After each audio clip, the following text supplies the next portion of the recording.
we're going to get running here. He's going to give me the thumbs up when we are live on our Facebook super group. And I see it's popped up there. No green arrow yet. Pending, green arrow. All right, we are good to go. Happy Monday morning, first of the week. And Scott, we made it. It's draft week. We are finally here. We're going to be coming at you guys live every day this week. But today's Monday, what day is it? August. See, my head is everywhere. April 26th. I haven't had my coffee yet. How are you doing, Scott? I'm good. It's bonus Broncos for breakfast, so we can get all kinds of alliteration going. And I've said several times, pretty much every show, is like, this is the most fun I've had with the draft in years, in several years. I think for several reasons, not just because I'm more. I don't know. For the main reason is there's more premium players available. So there's more. Everybody is involved. There's teams that want to trade into the top 10. Whereas, you look back and look at a few drafts and it's like, you really couldn't have won no matter who you took in the top 10, top 15. But I think this is an impact draft and it should be a lot of fun for a lot of people. So what's on the docket for today, Nick? Well, I think we should talk a little bit about that point that you made. It is actually an interesting draft class this year, given that there are, 750 players eligible for this draft compared to typically there are in the thousands. So that might change how teams value these picks compared to 2022. Maybe then there should be more players in 2022 than a normal year. But also, it's the week of the draft. We want to do a top 10 mock draft because obviously that hits both of our teams, the Falcons and the Broncos. But before we even get going too far, first I want to thank John for being in the house with us today. Good morning from Buona Beast, John himself. Thank you for joining us today, John. We got Brent Weber in the house. Good morning, Beast. Good morning to you, Brent. I know that wasn't directed at me, but I'll take a little bit of that shine. And we got Ashton coming in here. Draft week, stoked all week. Man, I feel like it's been a roller coaster. Like it's 3 weeks ago, it's like, oh my God, can it finally get here? Now I'm like, it's still a little bit like, man, I wish it was Thursday, but like the week is here. So I'm okay with that. Like it's fine. We got the Jedi's Hut coming in. Hey guys, rocking the Empire Stormtrooper mask there. Pretty sick, pretty sweet. We got Yordi Lopez in the house. RG2729 in the house. Justin Fields will be a Bronco, says RG2729. We'll see. I mean, let's see what you think. Let's see what you think, Nick. I've got my top 10 picks already scheduled out. Let's see what you think happens. Okay, then this is just to talk about it. I think we are, instead of doing what we would put on our own GM hats and what our picks would be if we were in that position, we're going to try to predict as best as possible how the draft falls. So we will see. We got Miguel coming in here. Good morning. Good morning to you. Poppy's in the house. Good morning with her beautiful, I believe it's niece or nephew. Nephew. Yes. Nephew for sure. So beautiful picture. Cute kid. Congratulations to you as well. We got JR Whitehead coming in. Giddy up. We got Young Smoke Dog 420. Stay safe. Draft week, let's go. Mile High Prophet saying football season is upon us. Mile High Prophet, man, one of the legends in Broncos country. Nice to have you joining us today, man. I always appreciate your get up and seeing you on the TV. Even like, oh man, there's Mile High Prophet. We've interacted on Twitter. That's pretty sick. Make sure you guys follow him on Twitter too. He's a fun one. And Leroy Williams coming in. If George Payton doesn't have full confidence in Drew Lock, if Trey Lance is on the clock at 9 or Justin Fields is on the clock at 9, you have to pick one of them, especially if the season doesn't go good or well. This coaching staff will be fired next year. I mean, Leroy, 100%. Yeah, if you don't have a quarterback, you're wandering the desert. And you do not want to end up like the Cleveland Browns, going from Bernie Kosar to a bunch of nothings until Baker Mayfield. So God bless. You got to take quarterbacks. But let's get into it. I think right away, let's we obviously don't have it up on the screen. We just talked about it this morning. But the number one overall pick, I think we're probably both in agreement here. Number one is going to be Trevor Lawrence. Number one is going to be Trevor Lawrence. There's not much. There's been no talk about Jacksonville for that reason. Number one is going to be Trevor Lawrence. I hate speaking in absolutes. I think I did that one time. I said this kid would not go to Georgia Tech because he's not going to qualify, and they don't take non-qualifiers. Well, they signed one non-qualifier in 25 years. Guess who that was? It was the kid I said they wouldn't sign because he wasn't going to qualify. So I hate talking in absolutes. But unless something weird happens, Jacksonville's going to take Trevor Lawrence. And I feel like Trevor Lawrence, we have a second here. Let's talk a little bit of Trevor Lawrence because he's not really he's been knighted as the number one pick since he beat Alabama 2 years ago for this upcoming draft. And because of that, I feel like a lot of people are just like, okay, Trevor Lawrence, he's phenomenal. we're going to put the magnifying glass over other guys, Zach Wilson, Trey Lance, Mac Jones, Justin Fields, et cetera, et cetera. Talk to me about Trevor Lawrence. Not only why is he this considered a potentially generational pick, but also what pathway leads to him being a bust in the NFL as well? Because despite how much, we crown him, people really talk about him, he's a draft prospect still. Things happen. Yeah, and when you've heard me hedge that bet when we're talking about prospects, I say you're either going to get an elite impact player or a quarterback prospect, because that's not always the same thing. I think the quarterbacks are hardest to hit. So you never know. I mean, you put a great quarterback behind in a bad team, and if he's not protected and he gets beat up, I mean, he could never live up to expectations. And that's part of the problem with the whole draft process, is the top guys are going to the worst teams, and it's hard to flourish that way. But as a prospect, what are you looking for in a quarterback? Arm strength? Yeah.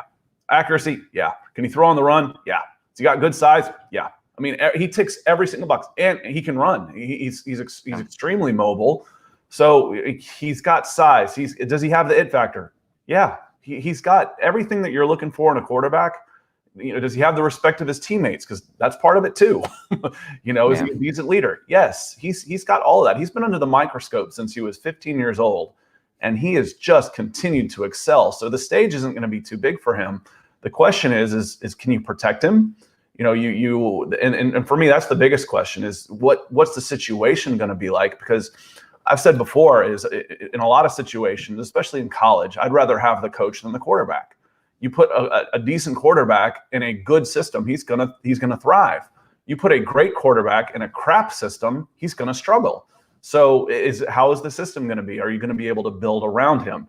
Those are the type of things. I don't have any questions about Trevor Lawrence, the prospect, but it's a team game. Football is the ultimate team game, especially on offense. When one guy blows an assignment, can ruin an entire play. Two guys blow an assignment, then you got no chance. And if you beat up your quarterback and get him gun shy back there, you got a lot of problems. Yeah, 100%. And there's the teaser for you guys. We're going to get into the rest of this draft. But before that, little matters of business. Guys, this is Broncos for Breakfast. Thank you so much for joining us. Tomorrow, we're going to be a little bit later. It's going to be 8:30 instead of 7:30 because I have an other job, other priorities to take care of. But we're still going to be here and giving you guys the content this week. So we'll see you at 8:30 tomorrow instead of 8. And guys, I am Nick Kendell. You can find me on Twitter at Nick Kendell, MHH. Find Scott on Twitter as well, at Scout Kennedy. That's Scott, but it's at Scout Kennedy. A little inside joke there for you guys. But also, this is obviously Broncos for Breakfast. Find us on Facebook, Mile High Huddle, the super fan group. If you like this show, like, subscribe, and share. And also find our content, Mile High Huddle, at Mile High Huddle on Twitter. And for those of you joining us on Facebook, like, heart react, et cetera, that is extremely helpful. Also, guys, please check out Scott's page on YouTube. He's dropping, I've probably spent about 8 hours this weekend just going over some of your content just to see what's all in there. I mean, you do a great job. I really enjoy your breakdowns and everything you have to say. So make sure you guys go check it out and subscribe to Scott's channel over at YouTube/C/Scott Kennedy. Again, great content over there. And, obviously you guys get the Q&A here with Scott now, but make sure you check out his page because he's put in a lot of work and he's been doing this for a long time. I mean, it loves it. He's the recruiting side, but also that means he's got even a head start on the draft process every single year. I'm ready to start talking 2023 draft, 2024 after this, Scott, because I know you've already laid the groundwork. We're getting there. I'm not quite as good as I used to be. So I've been out of the recruiting game where I knew these guys since they were 15 years old. So I got to do some. For me, I'm behind where I normally am, which puts me ahead of most everybody else. Yeah. Okay. Is it DJ Ugalele? Is that the correct pronunciation? It's copy and paste. That's how I copy paste. That's how Clemson's next quarterback. Yeah. He first overall pick in 2023. Guys, be ready. He's he's got an arm. Whew. So now we're on to the second pick. I think we'll probably still be chalk. But before that, let's say hello to the chat. Again, we got Tommy Simmers coming in here, giving us what he thinks is going to happen in the draft. We'll see about that. Tommy Vinny is saying the Broncos should go offensive tackle or cornerback round 1. Very possible. I think this is my friend Ollie in the chat here over in UK, jolly old England. Thank you so much for joining us, Ollie. We appreciate you. Clint Ashworth, #draft week, #Broncos country. Got Gavin Hole coming in here, rocking the George Payton. And John and I were talking before the draft. John, there's the color scheme. There's the logo. There's the color scheme. Beautiful. Chef's kiss. Broncos need to go back to that. It is gorgeous. Emily coming in here. Thank you so much for joining us today, Emily from Facebook. Nothing worse than having to play instead of wanting. Having to play instead of wanting to Oh, play. yes. You have to play. And yes, I agree. That's part of my question about a quarterback. You don't have to, you don't want to be in a position where you have to have a quarterback, because there might not be one available and you might not be in the right draft spot, and it's expensive to trade up. So you don't want to be in a situation where you have to go get a specific player, because then you're shopping out of not just a need, but a gaping hole, trying to fill a gaping hole, and that gets expensive. That gets real expensive. And you don't want to take you don't want to be in a position where you're after a quarterback in the wrong draft, because not only then are you reaching for a guy in a class where maybe there aren't the arms, but then you are also sitting there the following year saying like, well, we just took this guy early, so that means we're not going to be interested in this crop. Broncos taking Paxton Lynch, then missing on 2018 with Mahomes and Watson, which, again, on-field Watson. And even 2019 as well, because, we still have Paxton Lynch. Don't care. You missed your boat. You set your franchise back multiple years because you were sitting there waiting on a guy who wasn't it. So there's no time like the present. You got to go for a quarterback if there's one there you'll like. Jeremy Sean coming in here bright and early. Let's go. Thank you, Jeremy. And Raymond Alexander coming in. Good morning, guys. We are almost there to the draft. So close, man. We're dragging at this point, but we're going to get there. Sebastian coming in. Do you think Denver will trade up to 6 or 7 for a quarterback? Very possible. Very possible. That might even happen here in this mock draft. But let's get going. Pick number 2 here. The New York Jets. I am surprised it is as assumed as it is, given my evaluation of the quarterback prospects. But I'm going to go chalk here. It seems like Zach Wilson's been the pick since even before the pro day, but the pro day went from pencil to Sharpie for Zach Wilson at 2. So that's where I'm going to lean. I don't understand why it's so consensus when I think Justin Fields is just as good, if not better. But we'll go Zach Wilson at 2 because he seems to be the dude. Yep, that's where I am. Zach Wilson. Again, there's not a lot of talk about it because it's completely in their hands. And that's what throws me around about all this stuff about when people start talking about the 49ers and a smokescreen. Well, who are they trying to fool? I mean, they're not. It's going to be they're not trying to trick somebody into trading up. They're in that spot already. So, I think I've got Zach Wilson number 2 also. I like him as a prospect, but as you were talking about, when you have to take a quarterback and you miss, it sets you back 3 years. Just ask the Jets, especially when you trade 3 second-round picks in order to do it. It sets you back multiple years. So missing on a quarterback at this part of the draft is certainly expensive. But the thing is, I like these quarterbacks a lot more than most of the quarterbacks of the past. So I think Zach Wilson is a really good prospect. Can they protect him? Again, what we said about Trevor Lawrence is you're going to a bad team. You're going to a bad team with a lot of expectations in New York. So we'll see. That's where I went Zach Wilson as number 2 as well. Yeah, that's a good call. I would go Fields if I was the Jets position. That's my number 2 overall player, but they seem to like Zach Wilson. Do you have any questions about Zach Wilson? I know he's kind of a little bit scrawnier than a typical quarterback. He's not as strapped. I think he will obviously put on weight, and I think his arm talent, his arm can get stronger than what we saw, which is already a pretty good arm. I guess my biggest question is his ability to navigate messy pockets, dirty pockets, because BYU, everybody praises the BYU line. They were very good this year, but it's as much to do with how just little pass rush talent they went up against this season. He had the Grand Canyon to operate in as far as a pocket goes for many plays. And that's a big part of it. I don't question his arm talent is elite. It's really, really good. I wonder about his experience and then the speed of the defenses. A lot of times BYU will be playing with an offensive line that is older than he might have in the NFL. They're getting guys coming back from mission, then redshirting in 5 years. He's playing with 25, 26-year-old men, and they can protect a lot. But, what's it going to be like? He hasn't had success against the level of competition that some of these other players have had or even faced them. So the speed of the game is going to be a challenge for him. There was a question here earlier. Is there any chance that the Jets don't take a quarterback? Only if they trade down. Otherwise, they have to have a quarterback. That's why they moved Sam Darnold. They have to take a quarterback here. Yep, and shout out to Red John. Thank you very much. Yeah, that freaks me out already this morning. I know. That's how I'm going to be if the Broncos don't get a quarterback. That's exactly how my face is going to look coming on here Friday morning.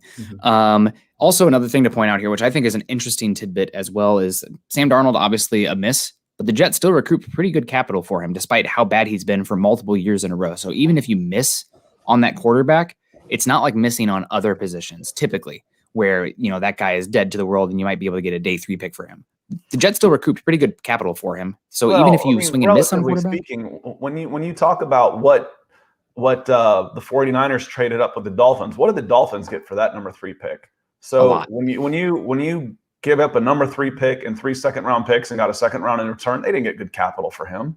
No, You know, that's gone. I mean, that's yeah, 4 sunk high cost. picks for Sam Darnold, and you get, you know, now you got 1 in return. You get a second-round pick in return. That's awful. I mean, that's awful. You know, It is so awful. I think it's better than nothing.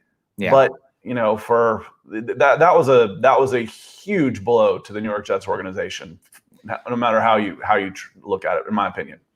Yeah, and that's a good point. I want to pivot off that a little bit because I do agree with you, but at the same time, I don't think this Jets team is at a point where there's no salvaging them, right? They obviously, the Jamal Adams trade gave them a big leg up because they have all that capital, but they're picking number 2. And because they missed on Darnold, it's not like the days of where, you know, the Sam Bradford contract, where if you miss on that quarterback, you have guaranteed money, dead cap for years. They were able to move on from him. And even though they gave up all that capital, he's been a bottom 3 starter the last 2 seasons. And to get a potentially high second round pick for him in return, if he was playing any other position, you'd be talking about a guy who is maybe waived. That's how bad he's been. But because he's a quarterback, even though they missed, they were still able to recoup some capital. Not what they spent, sunk cost, but still something. I'm looking at it as opposed to what he is as a player, as to what you gave up to get him. Yeah. So as a player, he's been bad, really bad. So if you're able to trade a really good bad player for a second round pick, then that's your point. I get it. Yeah. Because he's a quarterback. Blew it to begin with is a hole I can't dig out from under. I can't take that and remove it and say, oh yeah, they had a bad quarterback. I can't remove the fact that it was a bad pick to begin with. I say everybody's biased. You know, what are yours? And do you recognize it? That's mine. I can't get past that. It was a bad pick to begin with. They gave up too much to begin with. He was a 3rd rounder all along. That you're able to get a 2nd rounder is pretty good. You know, now he's coming to the South and he's probably going to light up the NFC South. So twice a year. But we'll see. But I was never sold, and it was bad. It set the franchise back.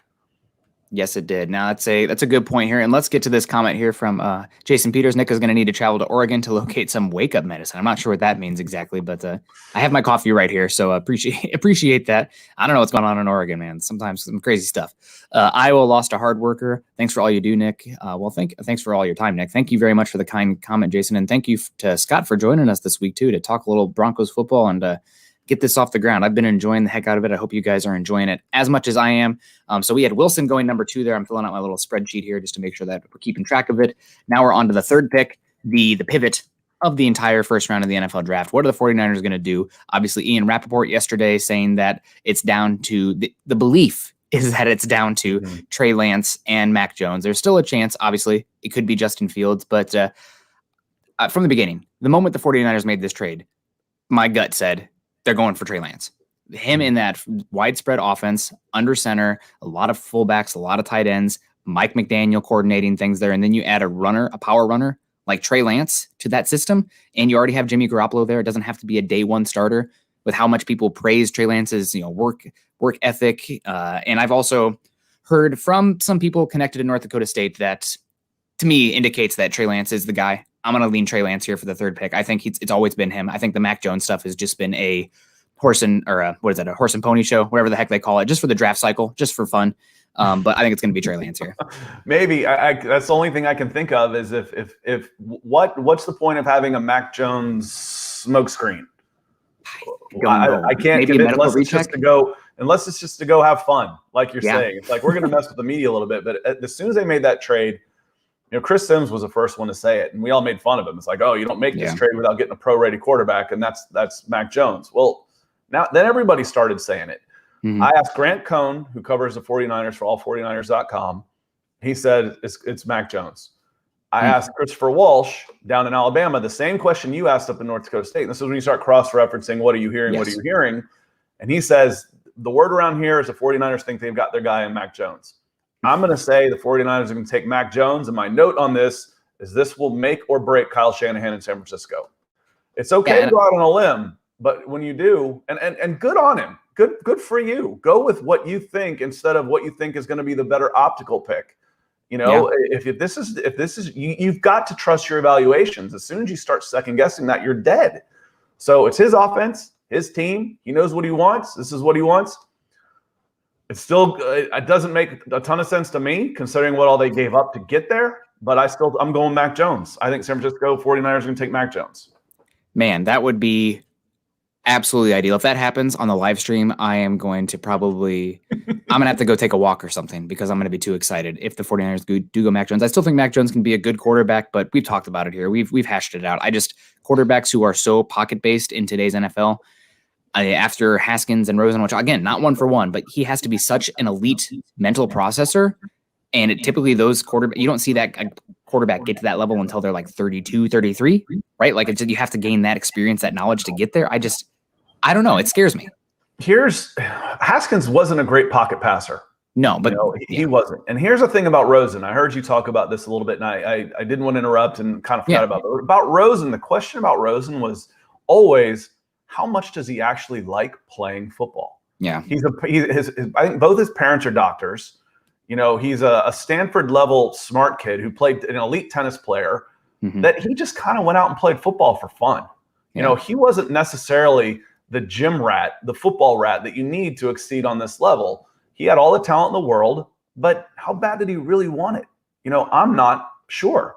And I think that has held him back more than anything, is he's just not totally consumed and in love with football. So we know that pocket passers can work. Look at the playoffs. You know, we know they can. So is this your guy?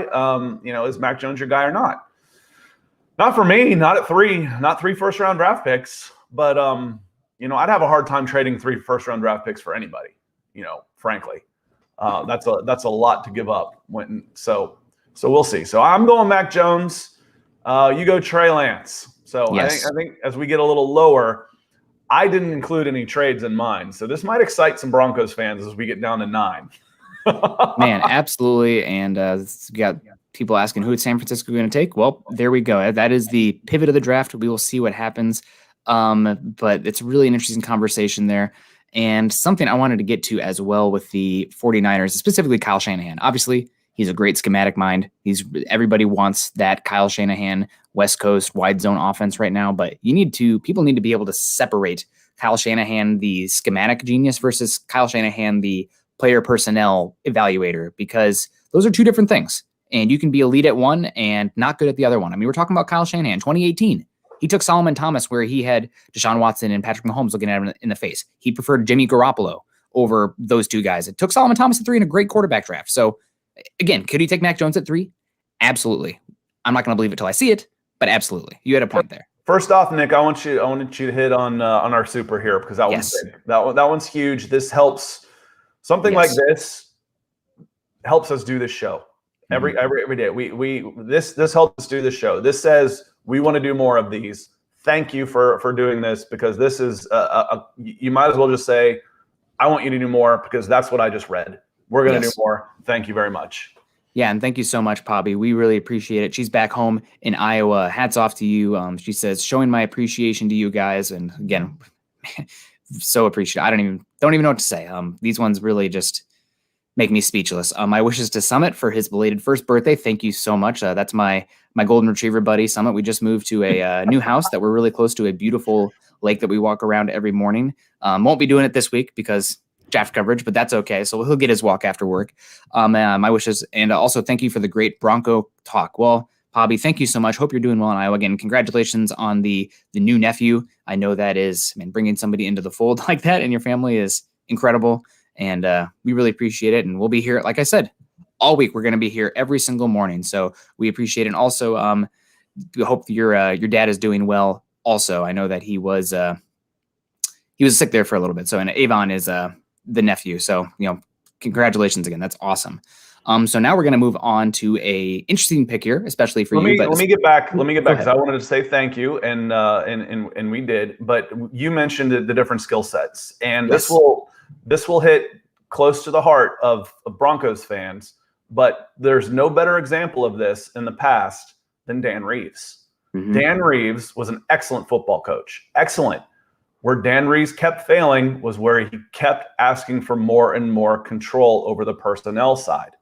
and it cost him in Denver. It cost him in Atlanta. Cost him in New York. It's a completely different skill set. It absolutely is. And having done this for a while, and people, one of the derogatory comments you get thrown, my way or someone like me is, "What do you know? You've never coached." Yeah. I'm like, well, I think there's how many coaches are there in the world? Half of those guys were they graduated high school because of guys like me.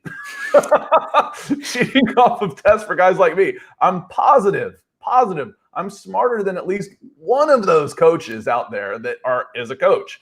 So it's a completely different skill set, and that's why they're separate. And because there's different goals too. There's the win now versus the what's best for the franchise. Yep. Because for the most part, a coach is all about me. It is. It's like I used that joke before. Who do I root for? I root for me. And by God, I got to win now. I can't build for 5 years down the line because I got a 2-year contract. So it's a completely different skill set. So that's a great point. And like I said, Dan Reeves is the poster child for that point for me. And never underestimate the hubris of an NFL coach, because they think they can pull out gold of anybody. It's just they get the personality match and the scheme fit. This guy's going to be amazing, and it's not always that way. So again, want to circle back to Pobby. Thank you again so much for that super. I'm still having a hard time comprehending it. That's so nice. And we got Steven coming in here too. Steven Baumgartner. We got our Midwest folks in here today. First Iowa and now Nebraska. Steven and I go a little bit back and forth sometimes when it's a Hawkeye Husker time, but haven't heard much from Steven lately because of that, because I haven't heard much from the Huskers. Sorry, I had to get a shot in. I saw Andy Did you see that Andy Stapleton super team league thing where he had all these blue bloods and then one of them was Nebraska and people just roasted the heck out of him for having Nebraska listed? I didn't, but like I said, I'd be happy to talk about the demise of some of those powerful programs because I've been theorizing on it for the last 10 years, and I'm not wrong. Yeah, well, Iowa's just steady Eddie. Kirk Ferentz, man. He's the reason a lot of NFL teams are after him. But Steven coming in here, really appreciate it. Hey guys, Drew Lock is my quarterback, rocking the cool Drew Lock. Avi there, go Broncos, and let's go Royals. Mike Matheny out there doing some stuff. Man, he was not great for my Cardinals, but looks like the Royals are doing well. And I cheer for the Royals as well. My family's from Missouri, so I like both those teams when I can. Cardinals first, though. So the 4th overall pick here. Now things get interesting. I do want to preface this with saying, rumor came out today that the Falcons are taking calls on Julio Jones. Now, it wouldn't be until June 1st. So because of the way the cap hit works, I mean, we talked about that last Thursday too with Teddy Bridgewater, just how you can split that dead cap money over 2 seasons rather than one, makes it a little easier to swallow. But that is very interesting and maybe points to things being different there. Maybe a Jamar Chase, maybe a Kyle Pitts, maybe a quarterback. I mean, I don't know. We'll see what happens here. We are going to predict what happens. So Scott, the Falcons are your team. I'm going to let you go first. Who are the Falcons taking first on this one? And if you remember, I said, how does because if people keep saying Kyle Pitts, and I said there was one condition where Kyle Pitts makes sense. Otherwise, you can't convince me anyway, no way, no how. And that was if Julio Jones isn't healthy. If we're not noticed there. So I'm going to expand on that. I'm going to include it, saying if Julio Jones isn't there, then Kyle Pitts makes sense. You've got a ready-made. I mean, Julio, you're hoping to get close to Julio Jones. Julio Jones is going to be a Hall of Fame receiver. So, in your mind, you're thinking this is the best tight end prospect ever scouted. Well, he's a receiver. He's a receiver first. He's Shannon Sharp. Again, going back to the Broncos. Shannon wasn't there to rush for 2,500 yards. Shannon was there to catch the football. That's where Kyle Pitts is. So this makes sense to me if Julio is going to be moved on, because now you do need a 2 receiver. And Calvin Ridley is great too. So at this pick, I've got the Falcons taking Kyle Pitts if Julio moves on. If Julio's moving on. Now, one of the Falcons, going back to who's going to be available later for the Broncos, one of the Falcons writers, I think he's for the Falcoholic, the SB Nation Falcon site, he said, people are saying that this signals Kyle Pitts. I disagree. It signals that they're out of the win now mentality, so they're going to take a quarterback. Well, I can get on board with that, but for me, it absolutely makes sense to take Kyle Pitts because you need a replacement for Julio Jones over the next 3 years more than you need a replacement for Matt Ryan. So, Matt Ryan's got 2 or 3 years left in him. Julio Jones is gone now. So I think it makes sense to take Kyle Pitts in this pick if Julio Jones is going to be moved on. There isn't a Falcons fan in the world that is going to begrudge Julio Jones moving on. He's been the ultimate professional, an absolute dream of a player, and we wouldn't begrudge him the idea of moving on to a contender. So I'm going Kyle Pitts. I'm going Kyle Pitts in the spot at 4.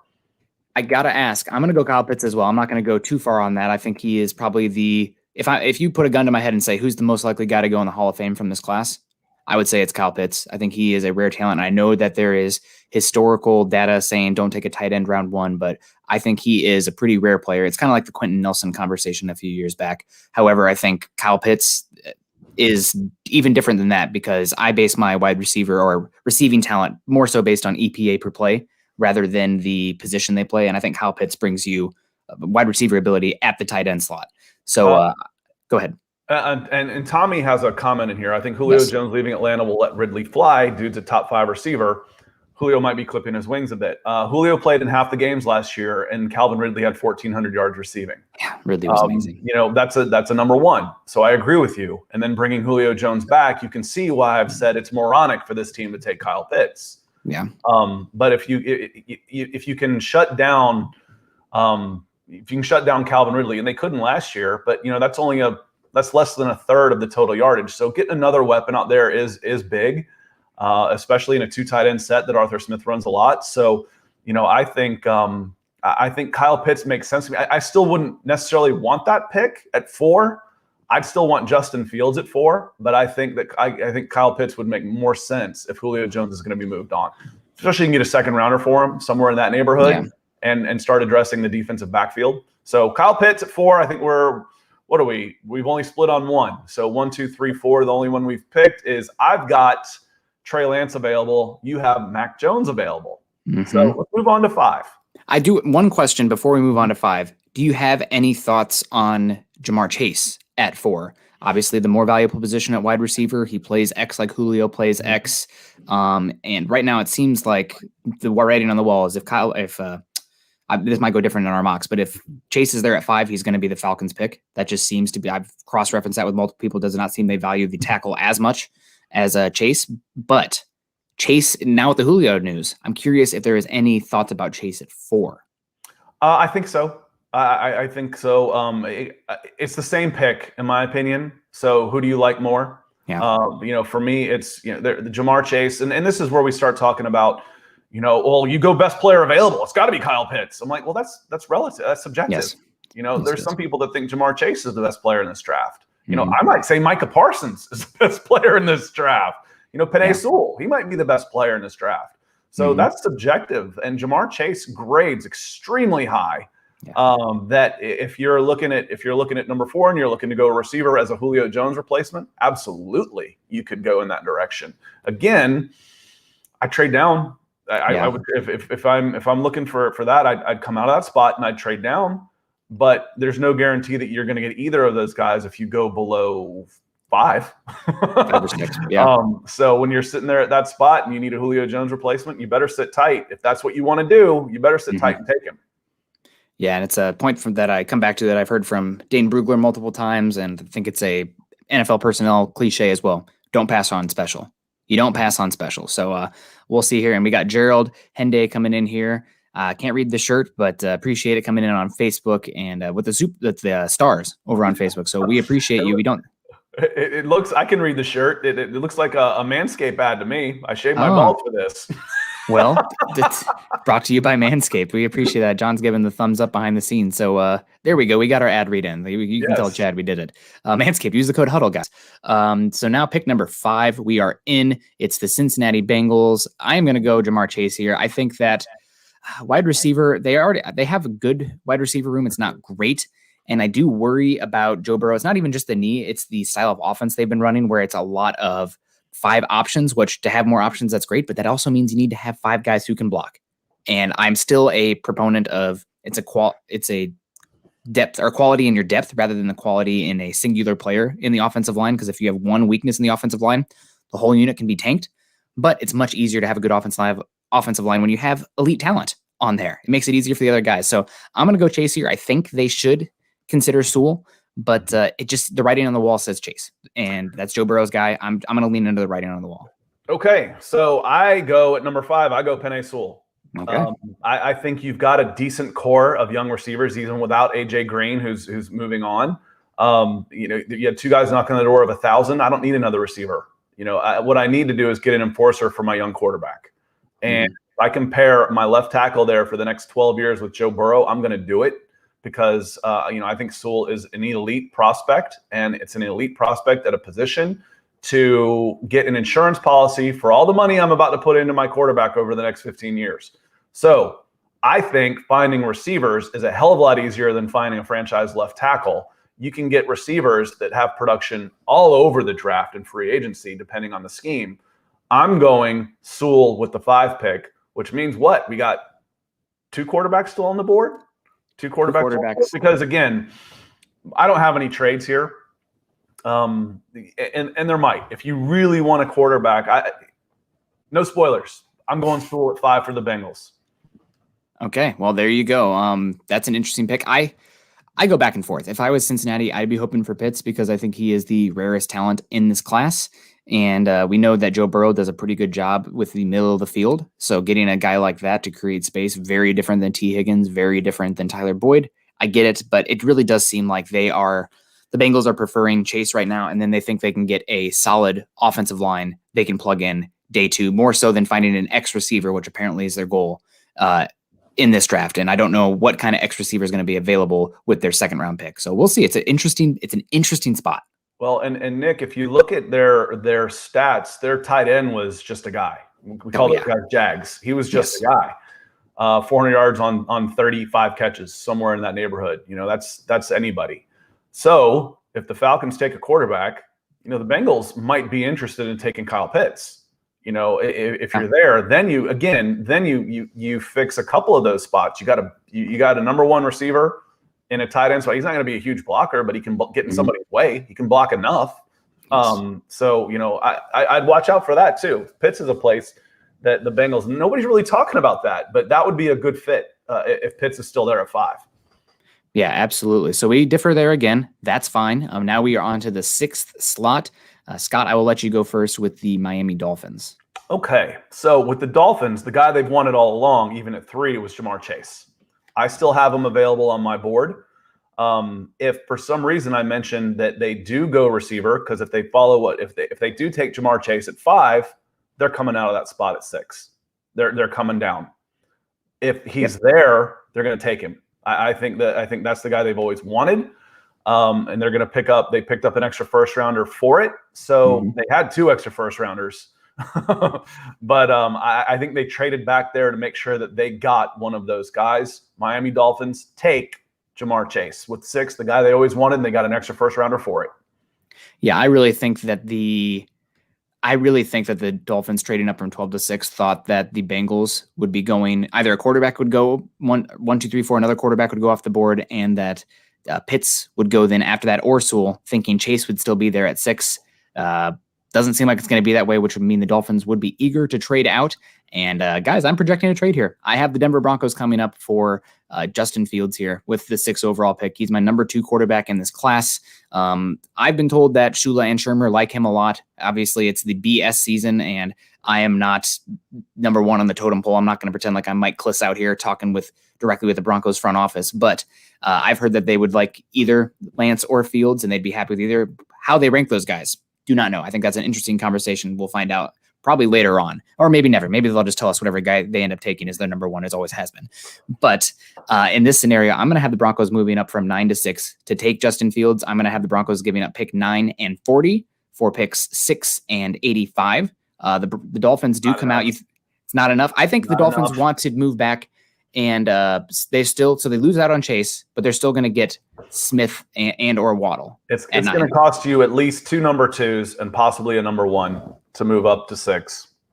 I think then the Broncos are not going to do the trade. I think that Peyton would rather sit there than give up that much capital. And this is also a trade for the Dolphins where they get to dictate where Fields goes, because if Fields falls to 7, Fields is going to be a Patriot.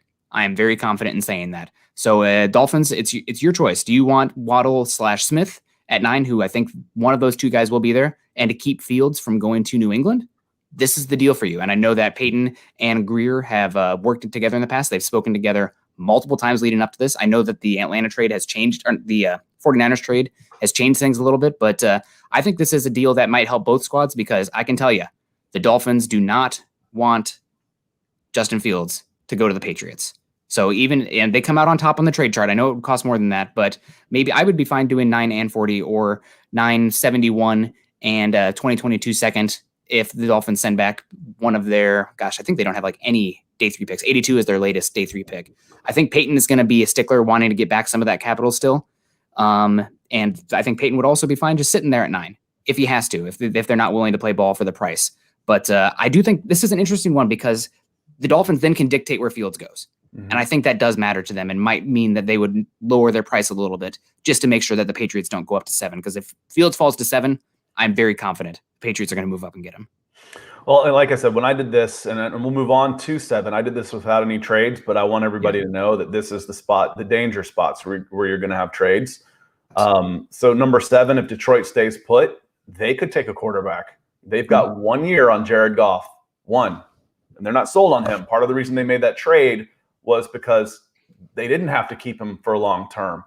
So Detroit could take a quarterback. However, I've got them taking Jalen Waddle right here because that's what they really need. I talked with John McCarron in Detroit, and I was like, your defense is awful. Why are you going receiver here? And that's where they're mocking it. And he gave me some very good reasons, and it's on my YouTube channel. So it's the Detroit Draft Talk about who you're going to take in that spot. So if you're interested and you want to hear that interview, so I went Jalen Waddle here, but they could go quarterback, absolutely, and they could trade out of this spot for sure. But I think if they stay put, they're going receiver. They take Jalen Waddle here at 7. And I'm going for somebody here that is a bit more of a kneecap biter, so to speak, and that's going to be Penei Sewell. This is a team that has excess capital for 2022, and they're a team that they're going to be challenging for the first overall pick next year. Let's just make no bones about it. This is a bad team. They're going to be bad. That's the life of it. I mean, that's the life of the Detroit Lions, but at least I feel like they have direction and vision, right? Like this is a team that they're not meandering they're not lying to themselves, right? They're not lying to themselves. Yeah, I'm like, no pun intended. No pun intended. So they know that this is a team that's in a long-term rebuild. They gave Brad Holmes that long contract. They gave the kneecap biting coach a long contract. It's a long-term vision for them. I think they'd love to trade back, even get more 2022 capital, but taking an offensive lineman here that's going to be up and down year 1, that builds the nest for whatever quarterback comes in next year, then having one of those offensive line positions a plus already the 1 year developed before that quarterback comes in 2022. I think that's a good process. You want offensive line as a position where you want to, you don't want to be dependent on them being great their rookie season because it is very much a developmental position, especially tackles and Sewell being raw still coming from that make-believe offense in Oregon. I think this is a good long-term investment if they aren't trading back.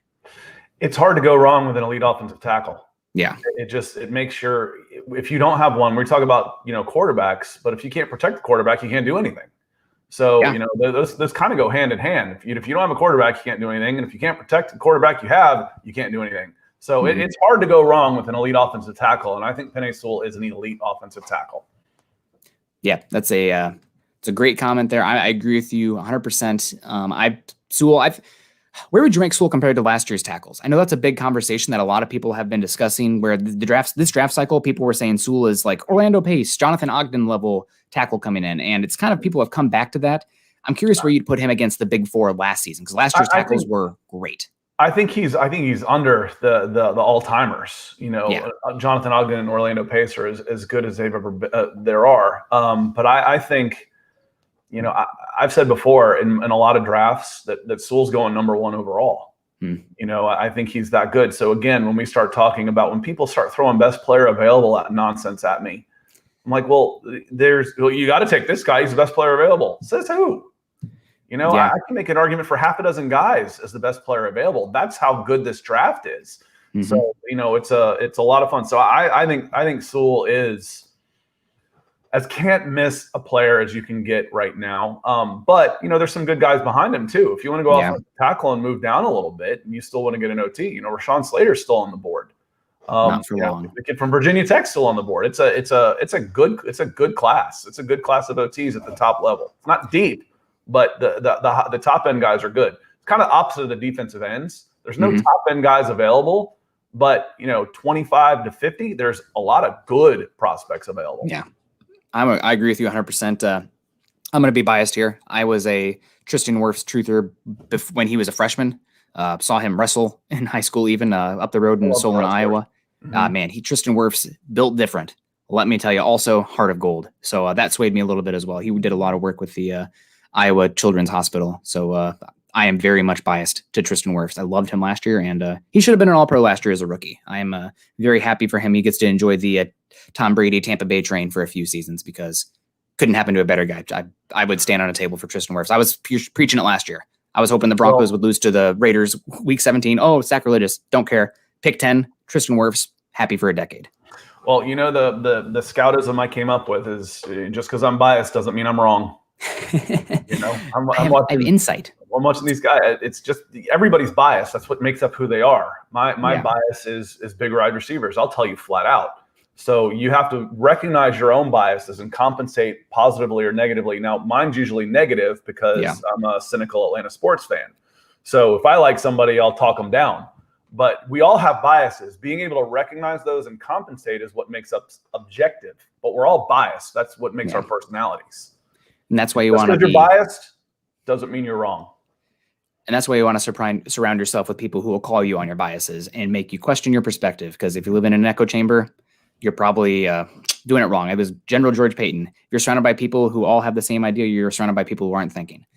We got Lambo UK coming in here. Hi, all from England with the Boba Fett picture there, but I think that's Boba. I'm not as versed on my Star Wars as Chad and Eric are. John is telling me yes, so nailed it. Star Wars, I can stay on the podcast for another day. Chad's not going to kick me off.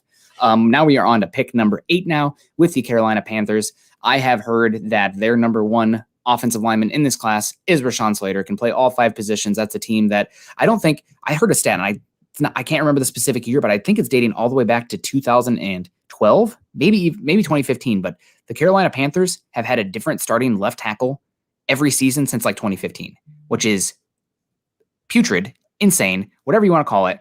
I'm stopping that right now. I'm investing in Rashawn Slater. I'm going to let him, if he fails at left tackle, fine. I have an elite interior player. He's going to be good. And I know that I'm going to be able to, because of taking him, I'm going to be able to get my best 5 out there and maybe help Sam Darnold. We'll see. But I'm going to go with Slater here at 8. Well, and for me, you know who's still on the board? Justin Fields. Mm-hmm. On my board with no trade ups, Justin Fields is still on the board. Yes, they traded for Sam Darnold, but they didn't trade much. Not for a quarterback. Again, a second rounder for a starting quarterback is nothing. And they picked up his option for this year, but that's it. They don't owe him anything after that. So they either sign him to an extension or they get a quarterback. They're going to have a new quarterback the next year. Justin Fields, elite quarterback prospect, 3 hours down the road is where he's from in Atlanta. Makes sense. Carolina, if he's there, takes Justin Fields at 8. Again, this is with no trade ups. If nobody wants to pay that premium to move up, Justin Fields is a Carolina Panther, and I don't want to see that in Atlanta. Yeah, man, I'm very much a believer in over-investing at the quarterback position. I think it's one where the probabilities are hard, and I don't give a flying hoot.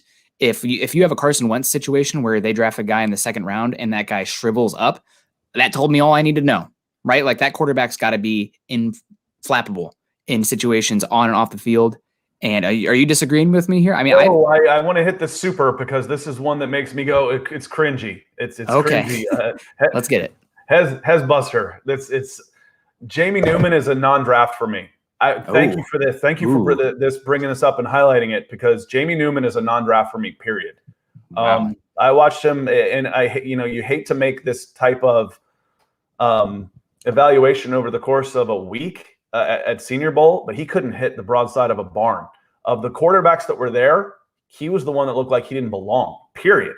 And I'm not a fan of Felipe Franks. I don't think Felipe Franks should go any higher than 5th round. Jamie Newman, for me, would be non-draft. I wouldn't take him at all. I might bring him as an undrafted free agent and give him a shot. But there's a reason why he was gone, and there's a reason why he was gone from Georgia, and his numbers are just no.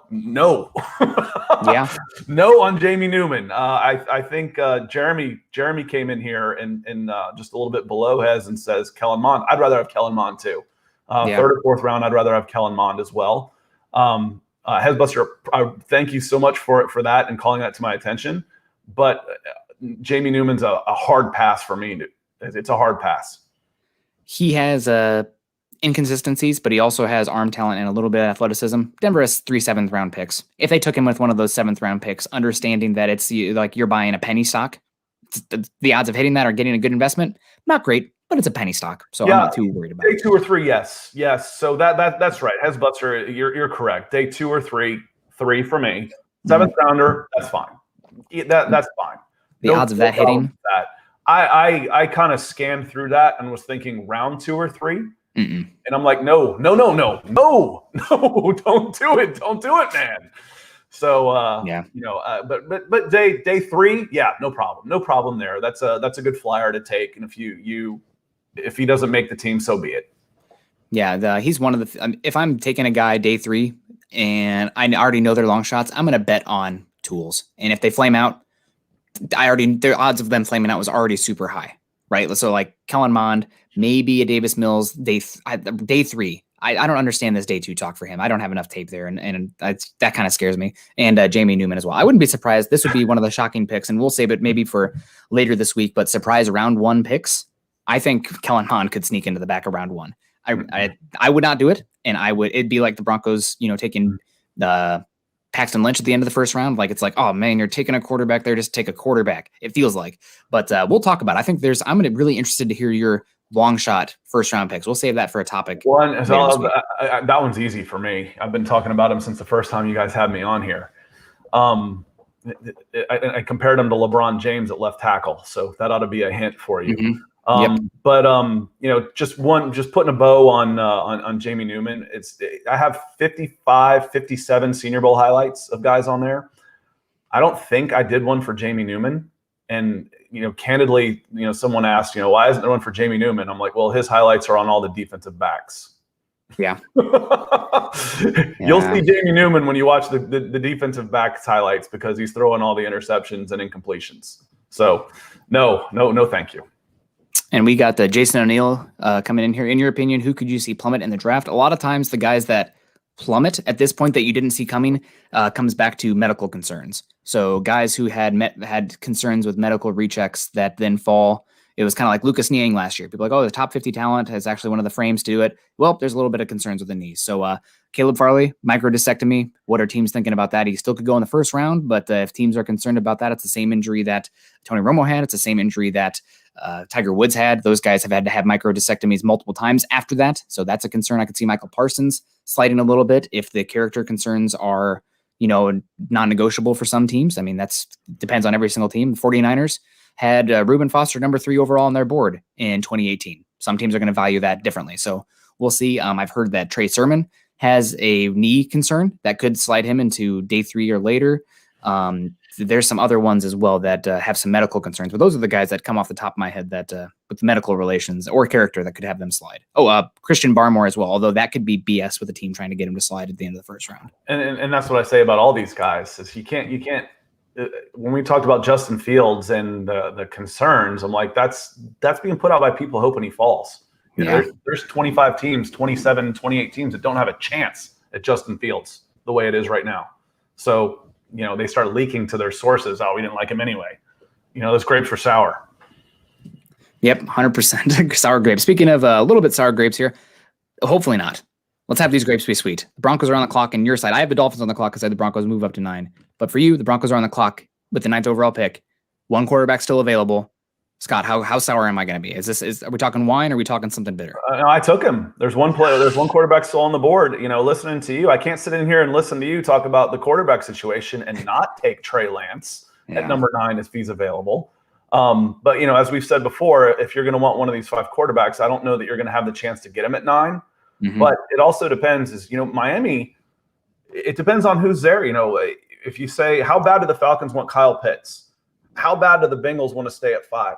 How bad if Jamar Chase is available? They're not going to trade back. So I think your best option might be at 7, is to go to 7, because those other guys need those elite. Those are elite players, and you don't want to pass on elite players and move down and not get an elite player. Unless someone just blows your socks off. And I don't know that anybody's going to want to trade up multiple first-round picks to move up 3 or 4 spots in this draft. So it's a possibility. I think it's really a possibility that Justin Fields and Trey Lance could fall to 8 and 9. It is a possibility. It's not a sure thing, but it's not out of the question either. So I got Trey Lance going to the Denver Broncos at 9. Mm-hmm. My note on this was a premier QB prospect falls right in your lap, so you don't pass him up.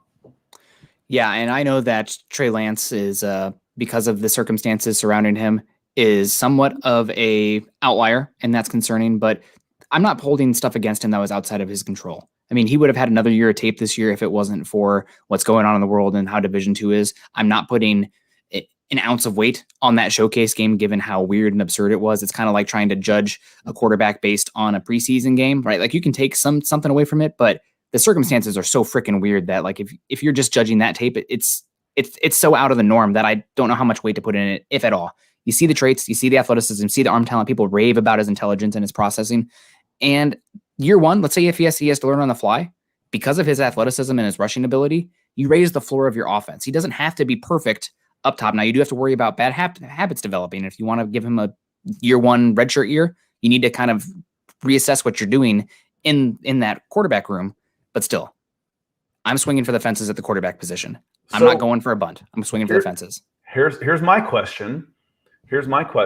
If, let's say, it switches up and the 49ers take Trey Lance, I think there's a good possibility that Mac Jones is there at 9.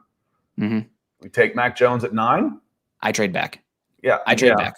I hope the New England Patriots, the Chicago Bears, Washington football team, Pittsburgh Steelers. I mean, a team that's like either has a needed quarterback or a quarterback need on the horizon.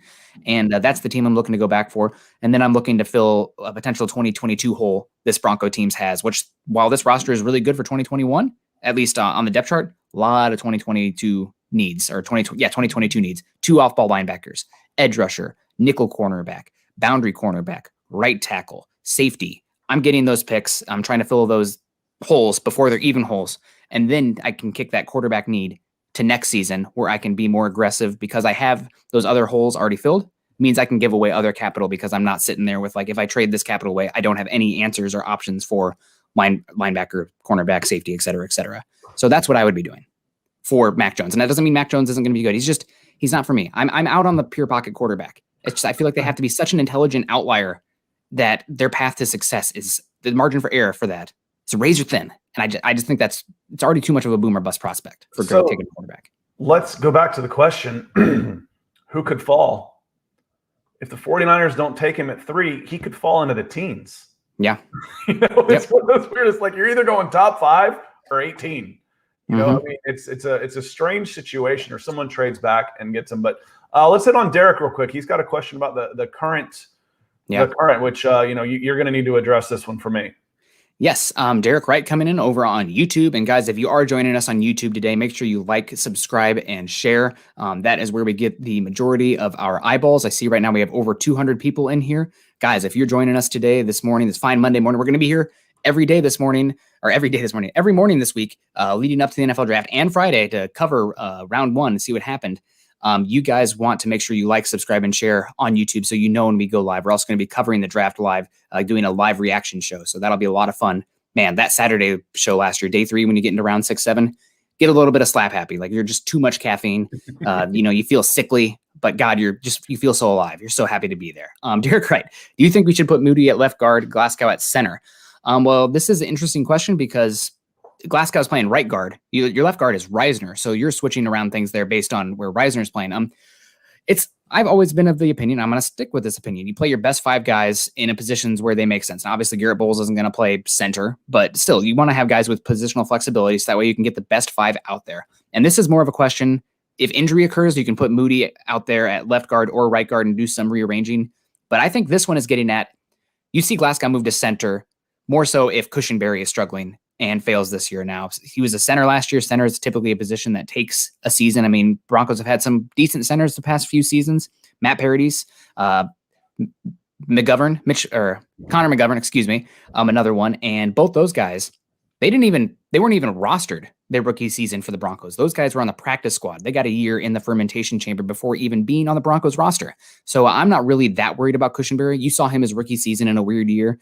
And I think he's going to be that much better this year. But if an injury occurs, that's when you can see that little bit of moving around. The only position where I don't feel good about the moving around right now is tackle. The Broncos do not have tackle depth. And until I see Calvin Anderson have quality reps at right tackle, I can't go off of, hope. That you're just hoping that he can be a quality option there, especially as an undrafted free agent as a tackle. Those guys are unicorns. I'll believe it when I see it. So I don't know how much you follow the data analysis. You said you're a math guy. I was recently here by, let me find it. There was an analysis done that talked about picks being taken in the first round and first round positions every year. If you're going to take a guy in the first round, odds are this is one that you have. If you want this position filled, it has to be first round.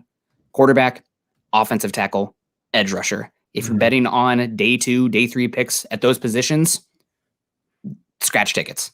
The odds are so long that if you're putting yourself in a position where you're depending on a non-round 1 pick, filling in a need for that, you're going to be looking again next year. Odds are. I think because there's 5 positions, I think offensive line is probably the easiest of those bunch to fill with free agency.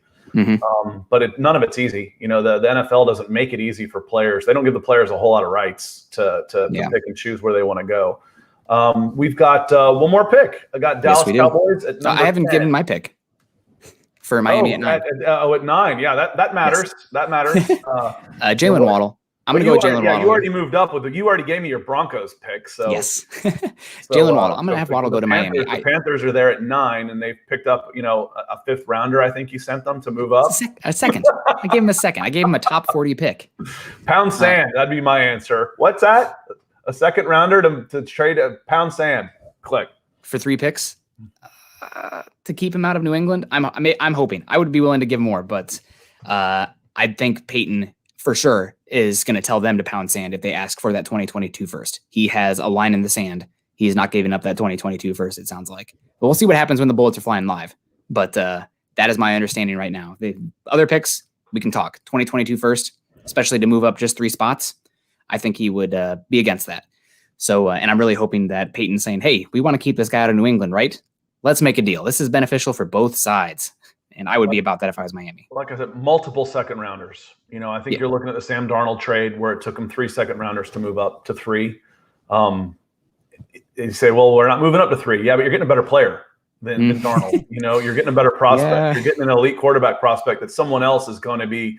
You're not just bidding against yourself here. There's going to be other things in your ear, and they're not coming down for that much. Someone else will make a better offer than that.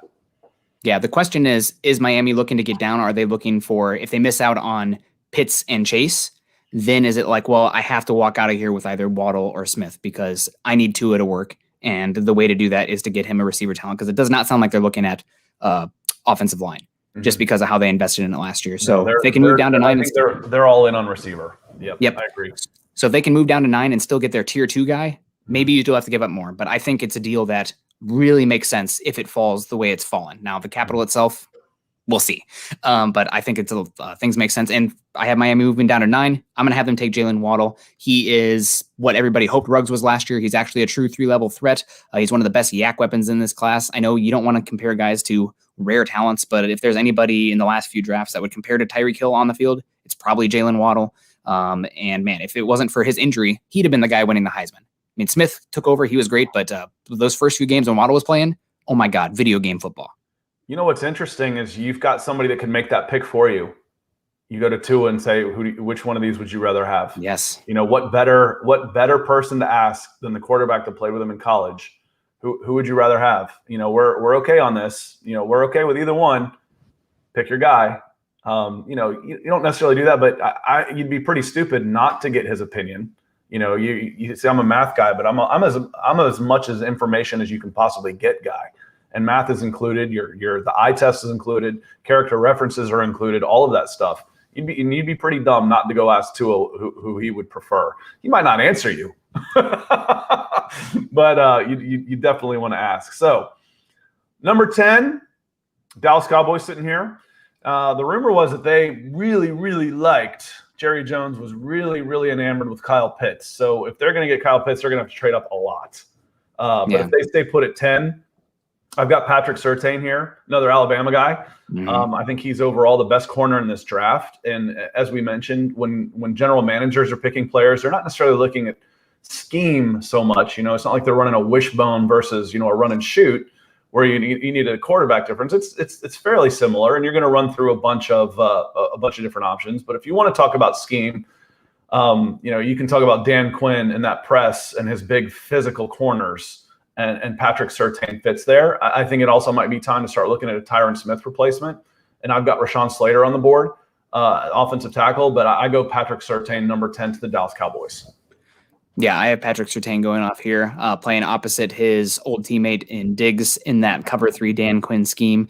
The Cowboys have a chance to have a pretty special offense this season if the offensive line can hold up. I mean, they have 3 great wide receivers. Dak Prescott's paid now, but when he was playing last year, he was throwing like 400 yards a game. Didn't matter because the Dallas defense was giving up 50 points, and that might be in the future for your Atlanta Falcons if they take Kyle Pitts and keep Julio. We'll see about that, but I think this is a good pick here. Surtain has one of the highest floors in this class. He's not going to fit every scheme perfectly. He's not Jalen Ramsey out there, but I think he's going to be a very good number 1 cornerback in the league. And in a year where you're dealing with an incomplete picture for evaluating these guys, Surtain is about as safe as it gets for the cornerback position. You're going to hit a double. You might not hit a home run, but you're going to hit a double with him. And if you can string together enough doubles, you're going to put up some points.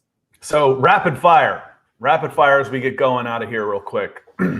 My picks: Jacksonville, Trevor Lawrence; Jets, Zach Wilson; 49ers, Mac Jones; Falcons, Kyle Pitts; Bengals, Penei Sewell; Miami, Jamar Chase; Detroit, Jalen Waddle; Carolina, Justin Fields; Denver, Trey Lance; Dallas, Patrick Surtain. I had no trades in there.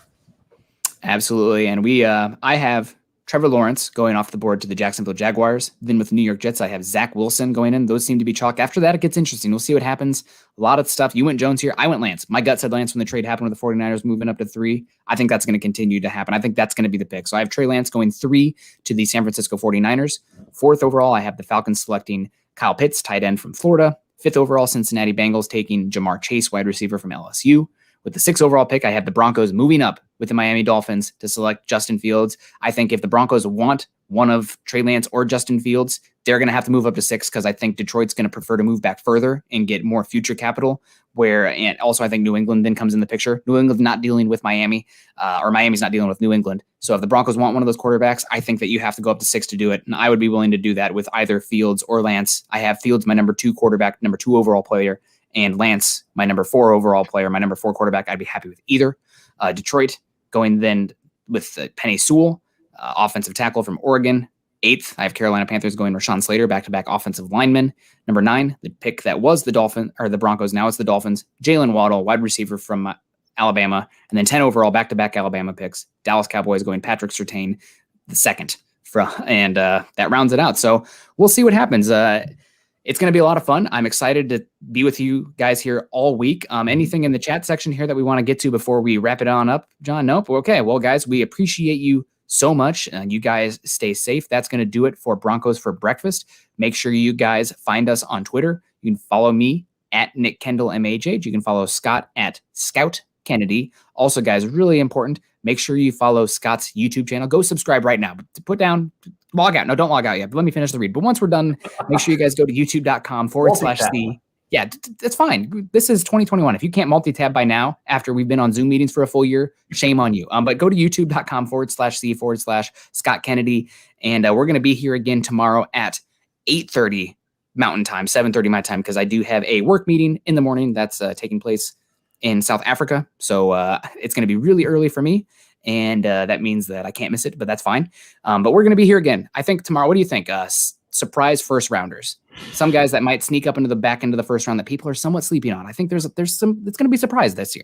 Oh yeah, there's a bunch, because I think once you get past the top 12, there's not a lot of difference between 15 and 35, 15 and 45. There's several guys in there. And it's, as we've said before, it only takes one. It only takes one person to fall in love with a prospect. So for you to move up that far. So I agree. I think there could be several people in there.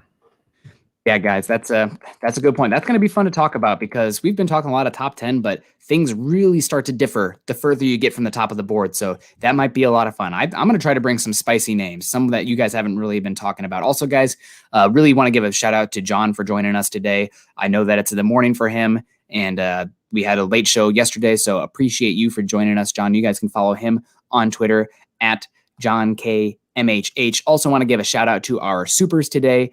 We had Pobby coming in with the massive super chat. Pobby, thank you so much. Summit says hello. Pobby sent all of our podcast folks a really nice Christmas gift this year, and she sent a Broncos tie blanket. Summit loves that tie blanket more than anything in the world. I mean, it's his girlfriend, unfortunately, but he loves that tie blanket. So that's thank you so much for sending that. He's a big boy now. He's almost 80 pounds, which for a golden retriever, he's on the upper end. And he's skinny. He's just going to be a big boy. Also want to thank out to Wright, Hesbester, Stephen Baumgartner for all your supers as well. You guys keep the lights on in here. Make sure you guys like, subscribe, and share the show. If you are joining us on YouTube, on Facebook, guys, click those thumbs up, click the heart reacts.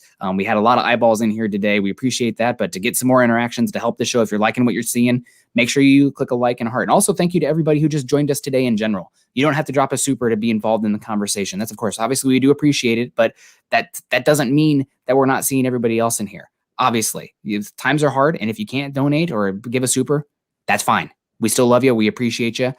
Scott, is it almost noon there? What's going on in the East time zone? It's 10 after 11. It's 10 after 11, about time for second breakfast. Okay. So, and Derek Wright was one of those. That was the right on there was Derek Wright. So thank you. Yes. And what I want to emphasize on here is Derek had a question about the Broncos, not necessarily about the draft. We're talking draft right now, but we're not going to keep talking draft for the duration. So don't be afraid to ask questions about the team, because while draft is the hot topic right now, as we move forward with this, we're going to be talking Broncos in the NFL moving forward. So appreciate you coming in and changing it up a little bit for us. So thank you.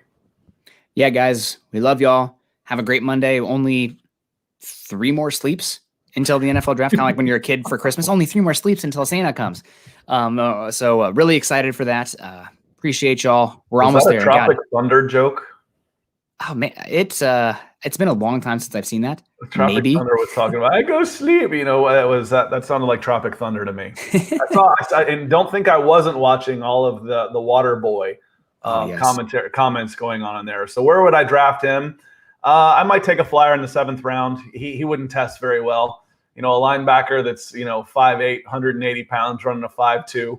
It'd be tough, but on the production alone, you gotta take a flyer there. You can't think that the 30-year-old guy that plays like that's going to stay healthy. The concussions are going to end up starting to take their toll on him. So appreciate the Waterboy chat. And we appreciate you guys. Again, we'll be back at you at 8:30 tomorrow Mountain Time.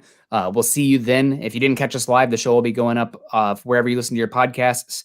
And all week, we're going to be here, folks. Stay safe. Draft week is finally here. Love y'all. God bless. Go Broncos.